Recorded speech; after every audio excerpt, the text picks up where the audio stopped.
அம்மாவுக்கு சீக்கிரமாகவே பர்த்டே வருது இந்த ஏப்ரல் மந்தில் அப்படிங்கிறதுனால அம்மா கொஞ்சம் ஷாப்பிங் போகணுன்னு சொன்னாங்க. அதனாலேயே ஃபர்ஸ்ட் இந்த ஜுவல்லரி ஷாப் போயிட்டு அங்கேருந்து கிளம்பி நாங்கள் போன இடம் தான் சிவா டெக்ஸ்டைல்ஸ்.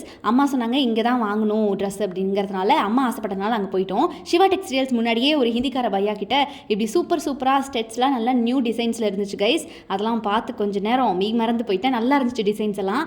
அதுக்கப்புறம் நாங்கள் உள்ளே போயிட்டு சாரீ செக்ஷன் போனால் எந்த சாரீ எடுக்கிறதுனே தெரியல. பிகாஸ் ஒவ்வொன்றும் பார்த்திங்கன்னா ஒவ்வொரு ரகமாக தனித்தனியாக பிரித்து வச்சுருந்தாங்களா.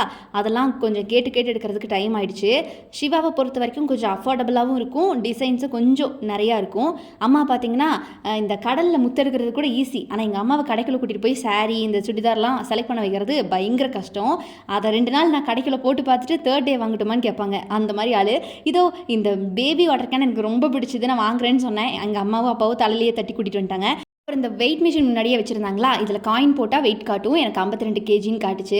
அப்புறம் அதை பார்த்துட்டு அம்மாவுக்கு மட்டும் சாரீ எடுத்துகிட்டு இருந்தோம்னு சொல்லிட்டு அப்பாவுக்கும் கூட்டிகிட்டு போய் ஏதாவது கிளாத்ஸ் வாங்கலாம்னு சொல்லி வாங்கிட்டு இருந்தோம். அப்புறம் அம்மாவுக்கும் அப்பாவுக்கும் பர்ச்சேஸ் பண்ணி முடிச்சதுக்கப்புறமா எப்படியோ ஃபைனலி அங்கேருந்து கிளம்பியாச்சு. அப்பாடனா எங்கள் அம்மாவை கூட்டிகிட்டு அடுத்து வெளியில் வந்தால் இதை முன்னாடியே இந்த மாதிரி ஸ்நாக்ஸ்லாம் போட்டிருந்தாங்க.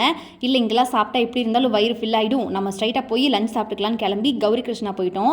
கௌரி கிருஷ்ணாவில் பார்த்திங்கன்னா டிஃபன் ஒரு சைடு, அந்த மீல்ஸ் ஒரு சைடுன்னு சொன்னனால லிட்டில் பிட் ஆஃப் கன்ஃபியூஷன் இருந்துச்சு எங்களுக்கு. டேஸ்ட் வைஸ் கொஞ்சம் ஆவரேஜாக இருந்த மாதிரி இருந்துச்சு.